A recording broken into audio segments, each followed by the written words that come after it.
যাদের সাথেই কাজ করেছি, সেটা গীতিকার বলেন, সুরকার, আমার পথ চলা ওনারা অনেক সহজ করে দিয়েছেন, কারণ আমি সবার থেকে শিখেছি, এত শিখেছি যে ওটাই আমার ট্রেনিং ছিল।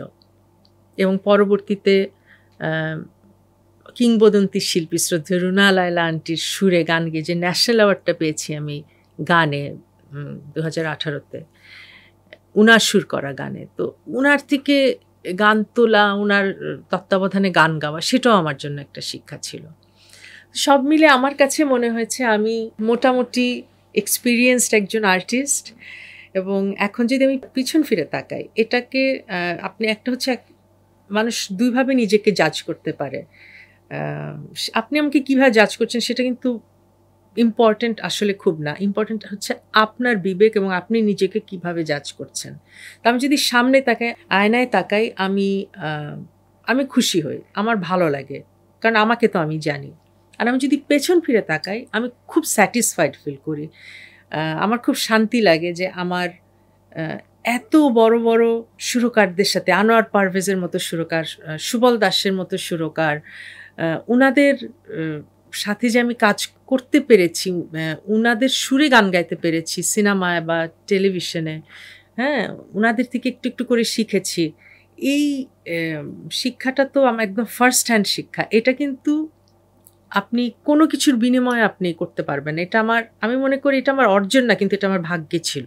এটাকে কেউ নিতে পারবে না কখনো। তো আমার সব মিলিয়ে মানে এত বড় বড় সুরকার, গাজী আঙ্কেল সহ, বকুল ভাই, জীবন, আমার মা, মানে সব, ইভেন ভারতের পুলক বন্দ্যোপাধ্যায়, সবার সব কিছু মিলিয়ে আমার কাছে মনে হয়েছে যে আমার কাজের জায়গাটা অনেক বিশাল কিছু না, কিন্তু মানুষগুলো আমার চারদিকে অনেক বিশাল। সবার সাথে আমার সখ্যতা, সবার ভালোবাসায়, সবার স্নেহে আজকে আমি যেখানেই আছি, এই জায়গাটা হচ্ছে আর্ন করে নিয়েছি আমি এটা উত্তরাধিকার সূত্রে পাইনি। আমি সত্যি এটা আর্ন করেছি, এবং এটা আর্ন করার জন্য আমি সত্যি অনেক কষ্ট করেছি। কত কষ্ট করেছি আপনাদের কোনো ধারণাই নেই। আমি সত্যি অনেক কষ্ট করেছি। আমি রাত দিন এক করে, আমি না ঘুমিয়ে 3 রাত 4 রাত না ঘুমিয়ে আমি 3 রাত 4 রাত কাজ করেছি। আমি আজকে সকালে গান গেয়েছি, সারা দিন গান গেয়েছি, এবং এটা ঈদের অ্যালবামটা জমা দিতে হবে। বাসর নামে একটা অ্যালবাম ছিল, মনে পড়ছে। আমি তখন প্রেগন্যান্ট, এবং আমাদের স্টুডিওটা ছিল 7 তলার উপরে। আমি আসলেই 7 তলা বেয়ে উঠি, লিফট বন্ধ ছিল। আমি রাত পর্যন্ত ভয়েস দিয়ে, তারপরে যেহেতু যখন মিক্স মাস্টার হয়, আমরা মিক্স মাস্টারেও বসে থাকতাম। মিক্স মাস্টার হচ্ছিল হোল নাইট। আমি ভোর 6টায় ওখান থেকে বের হয়েছিলাম। স্টুডিওর ভিতরে সোফায় শুয়ে শুয়ে আমি মিক্স মাস্টার শুনছিলাম। খালি একটু পরপর বলছিলাম, না এটা আরেকবার, ওই লাইনটা দেন, এই লাইনটা দেন।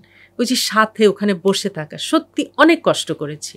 এখনকার মতো গেয়ে দিচ্ছি ঠিক করে নিও, এরকম ছিল না ব্যাপারটা। আসলেই আমাদের অগ্রজ যারা, তারা আমাদের চেয়ে বেশি কষ্ট করেছেন। তাদের চেয়ে একটু কম আমরা করেছি, কিন্তু আমাদের ভিতরে আন্তরিকতা ছিল, এবং সেই আন্তরিকতা থেকেই হয়তো আমি আন্তরিক ভালোবাসা আপনাদের থেকে পেয়েছি, এবং সেই ভালোবাসায় আমৃত্যু থাকতে চাই।